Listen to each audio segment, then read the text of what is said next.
জামায়াতের মনোনীত প্রার্থী ঢাকা ১৭ আসনের ডক্টর এস.এম. খালেদুজ্জামান তার এই কেন্দ্রেও অর্থাৎ বনানী যেই বিদ্যানিকেতন স্কুল অ্যান্ড কলেজ রয়েছে এখানে এই কেন্দ্রেই কিন্তু আসলে তিনি ভোট দিবেন। অর্থাৎ ত্রয়োদশ জাতীয় সংসদ নির্বাচনকে কেন্দ্র করে ইতিমধ্যেই আপনারা দেখতে পাচ্ছেন আনসার সদস্য যারা রয়েছেন তারা শেষ মুহূর্তের প্রস্তুতি সেটি কিন্তু আসলে আপনারা দেখতে পাচ্ছেন। এখানে তারা এই কেন্দ্রে তারা অবস্থান নিয়েছেন এবং তাদের সকল কার্যক্রম অর্থাৎ এই আসনের ঢাকা ১৭ আসনের আমরা কিছুক্ষণ আগেই যেখানে বিএনপির চেয়ারম্যান তারেক রহমান তিনি ভোট প্রয়োগ করবেন অর্থাৎ প্রধান উপদেষ্টা এবং বিএনপির চেয়ারম্যান তারেক রহমান সেই কেন্দ্রে অর্থাৎ আমরা আপনাদেরকে লাইভে যুক্ত করেছিলাম।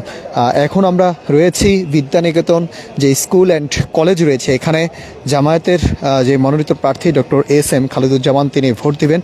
আর যে সকল আপনারা জানেন যে রাত পেরিয়ে যেই সকাল অর্থাৎ ভোটের যে কার্যক্রম সেটি কিন্তু শুরু হবে। সেই কার্যক্রমে শেষ মুহূর্তের প্রস্তুতি আমরা দেখতে পাচ্ছি আনসারের যারা রয়েছে তারা কিন্তু তাদের যে সদস্যরা রয়েছেন তারাও এই সদস্যরা এখানে উপস্থিত হয়েছেন এবং তাদের শেষ মুহূর্তের যে প্রস্তুতি সেটি কিন্তু আসলে তারা করছেন।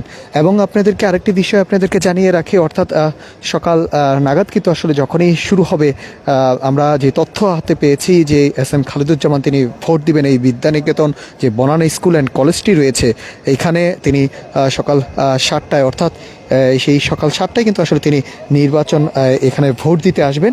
এবং আপনাদেরকে একটু দেখানোর চেষ্টা করছি যে এখানে ভোট দিতে সাধারণ মানুষ যারা তারা ভিতরে প্রবেশ করবেন সেই লাইন কিন্তু আসলে ইতিমধ্যেই করা হয়েছে এবং আনসার বাহিনীর যারা কিন্তু নির্বিঘ্নে ব্যালট পেপার এবং যেই নির্বাচনী সরঞ্জামাদি সেটি কিন্তু হাতে পেয়ে এখানে চলে এসেছেন এবং তাদের সকল কার্যক্রম কিন্তু আসলে প্রস্তুত করা হয়েছে।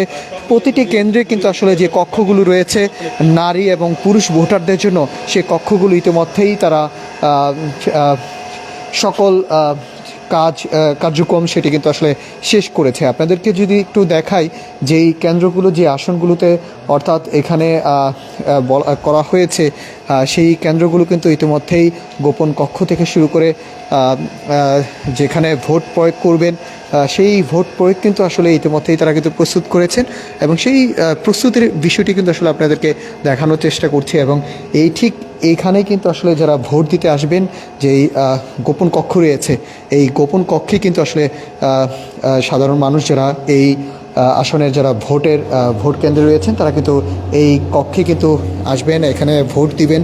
সেই গোপন কক্ষটি কিন্তু আসলে আপনাদেরকে দেখানোর চেষ্টা করছি। এখানে শুধু একটি মাত্র টেবিল রাখানো হয়েছে অর্থাৎ যেন তারা কিন্তু নির্বিঘ্নে ভোট দিতে পারেন। কালো যেই কাপড় দিয়ে কিন্তু ঢাকা রয়েছে অর্থাৎ এখানে এজেন্টরাও থাকবেন বিভিন্ন এই আসনে ঢাকা ১৭ আসনের অর্থাৎ ১১ জন প্রার্থী রয়েছে তাদের এজেন্টরা থাকবেন এখানে প্রার্থীরা প্রবেশ করবেন সেই বিষয় কিন্তু আপনারা দেখতে পাচ্ছেন। এবং শেষ মুহূর্তে যে প্রস্তুতি অর্থাৎ ভোটাররা যারা ভোট দিতে আসবেন তাদের লাইন করে কিন্তু আসলে অর্থাৎ দুটি লাইন কিন্তু রাখা হয়েছে এখানে যেন সুস্থভাবে তারা যেন ভোট দিতে পারেন। অর্থাৎ ত্রয়োদশ জাতীয় নির্বাচনে কিন্তু এবারে নির্বাচনকে একটি সুষ্ঠু নির্বাচনকে করার জন্য কিন্তু আসলে আইনশৃঙ্খলা বাহিনী থেকে শুরু করে তারা তৎপর রয়েছে। কোথাও যেন কোনো বিশৃঙ্খলা সৃষ্টি না হয় সেই দিকে কিন্তু আসলে তারা নজর দিচ্ছে না। এবং শেষ মুহূর্তে যে প্রস্তুতি যারাই এখানে সকাল থেকেই কিন্তু নির্বিঘ্নে কাজ করছেন এবং তারা কিন্তু শেষ মুহূর্তের যে প্রস্তুতি সেটি কিন্তু আসলে করছেন।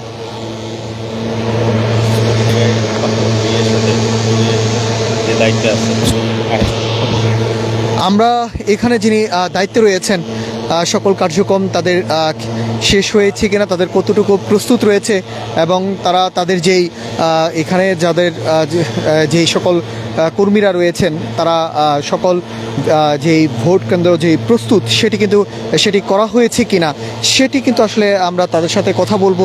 এবং যেই বনানী বিদ্যানিকেতন যে স্কুল অ্যান্ড কলেজ এখানে জামায়াত ইসলামের যেই মনোনীত প্রার্থী তিনি ভোট দিতে আসবেন অর্থাৎ সকাল ৭টার দিকে কিন্তু আসলে তিনি ভোট দিতে আসবেন এমনটাই কিন্তু আসলে তা আমাদেরকে জানিয়েছেন তার তথ্য মতে।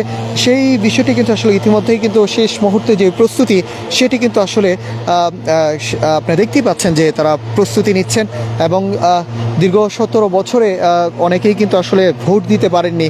এবারের নির্বাচনকে কিন্তু একটি সুষ্ঠু ভোট দেওয়ার জন্য তারা কিন্তু আসলে নির্বিঘ্নে কাজ করছেন। সকল আনসার বাহিনী রয়েছে, আইনশৃঙ্খলা বাহিনী রয়েছে, সকল ধরনের বাহিনী তারা কিন্তু তৎপর রয়েছে, কোথাও যেন বিশৃঙ্খলা না হয় সেই দিকে কিন্তু আসলে তারা নজর দিচ্ছে। প্রিজাইডিং অফিসার যিনি রয়েছেন তার সাথে আমরা কথা বলেছি, তিনিও জানিয়েছেন যে কোথাও কোনো জাল ভোট এবং কোনো অনিয়ম তারা সহ্য করবে না এবং তারা কোনোভাবেই অ্যালাউ করবে না। এবারের যে নির্বাচনটিকে তারা বলছেন যে একটি ফেয়ার নির্বাচন তারা আয়োজন করতে যাচ্ছে। সেই আয়োজনে আপনারা জানেন যে রাত পেরিয়ে সকাল হলেই অর্থাৎ 12ই ফেব্রুয়ারি জাতীয় সংসদ নির্বাচন, যেটিকে ঘিরে সাধারণ মানুষের মধ্যে উত্তেজনা, উদ্দীপনা, সকল উদ্দীপনা কিন্তু আসলে দেখা যাচ্ছে। তারা মানুষরাও কিন্তু আসলে সাধারণ মানুষরাও কিন্তু আপনারা দেখেছেন ঢাকাতে যারা বসবাস করে তারা কিন্তু তাদের ভোটার সেই গ্রামে, তারা কিন্তু সেই গ্রামে চলে গিয়েছে। সেই ভিড় কিন্তু আসলে আপনারা বিভিন্ন লঞ্চঘাট, বাসের যেই এলাকাগুলো রয়েছে, সায়দাবাদ, মহাকালী, সকল মহাকালীতে সেই ইয়াগুলো কিন্তু আসলে আমরা দেখতে পাচ্ছি। আমরা এখানে যারা প্রস্তুত রয়েছে তাদের সাথে একটু কথা বলবো যে রয়েছেন যে পুরো কেন্দ্রটি আপনি দেখলেন, ইতিমধ্যে কোনো প্রকার আইন শৃঙ্খলার অবনতির আশঙ্কা করছেন কিনা? না, আমরা এখনো পর্যন্ত কোনো আইন শৃঙ্খলা পরিস্থিতির অবনতির কোনো আশঙ্কা করছি না। আর আমাদের সদস্যরা সজাগ থাকবে, সাথে পুলিশের সদস্যরা সজাগ আছে। আমরা বিশ্বাস করি যে এই বনানী বিদ্যানিকেতন কেন্দ্রটা খুব সুন্দর এবং সুষ্ঠুভাবে তার কার্যক্রম চালিয়ে যাবে এবং দিন শেষে খুব সুন্দর একটা রেজাল্ট পাবে আর কি। ধন্যবাদ। ঢাকার মতো অত্যন্ত গুরুত্বপূর্ণ একটি আসন হচ্ছে ঢাকা 17 আসন, কারণ এই আসনে বিএনপির চেয়ারম্যান যে রয়েছে তারেক রহমান তিনি রয়েছেন এবং তার প্রতিদ্বন্দ্বী হিসেবে খালেদুজ্জামান তিনিও রয়েছে এবং সেই প্রার্থী কিন্তু এই আসনে ভোট প্রয়োগ করবেন। কোনো প্রকার অপ্রীতিকর ঘটনা যদি ঘটে যায় সেক্ষেত্রে আপনারা দ্রুততম সময়ের মধ্যে সেটিকে আসলে কীভাবে সলভ করার জন্য চিন্তা করেছেন? আমাদের নিজেদেরই একটা স্ট্রাইকিং ফোর্স আছে, আমরা সার্বক্ষণিক প্রত্যেক কেন্দ্রগুলোতে টহল দিচ্ছি এবং আমরা প্রত্যাশা করছি যে কোনো কেন্দ্রে ছোটোখাটো কোনো যদি সমস্যা তৈরি হয় আমরা আমাদের স্ট্রাইকিং ফোর্স নিয়ে এবং অন্যান্য বাহিনীর যে পেট্রোলিংয়ের টিমগুলো আছে সেইগুলো দ্রুত সময়ের মধ্যে সেই সমস্যাগুলো সমাধান করবে ইনশাল্লাহ। ধন্যবাদ। আমরা কথা বলছিলাম যে এখানে যে আনসার যারা রয়েছেন মূলত তারা ভিতরেই কিন্তু আসলে তারা কাজ করবেন এবং নির্বিঘ্নে সকল ধরনের যে ব্যবস্থা সেটি কিন্তু তারা নিয়ে কাজ করবেন। এমনকি কিন্তু তারা বলছেন যে এইখানে কোনো অনিয়ম তারা কোনোভাবে অ্যালাউ করবে না। যদি অনিয়ম যদি হয় সেই সময় তারা তাৎক্ষণিকভাবে ব্যবস্থা নেবে, এমনটাই কিন্তু এখানে যে প্রিজাইডিং অফিসার রয়েছে সেটিও কিন্তু আসলে তারা বলছেন। দর্শক আপনাদেরকে জানিয়ে রাখি, আপনারা এই বনানী যে বিদ্যানিকেতন রয়েছে স্কুলে ঢাকা 17 আসনের যে জামাতের প্রার্থী ডক্টর SM খালেদুজ্জামান তিনি সকাল 7টায় কিন্তু আসলে ভোট দিতে আসবেন।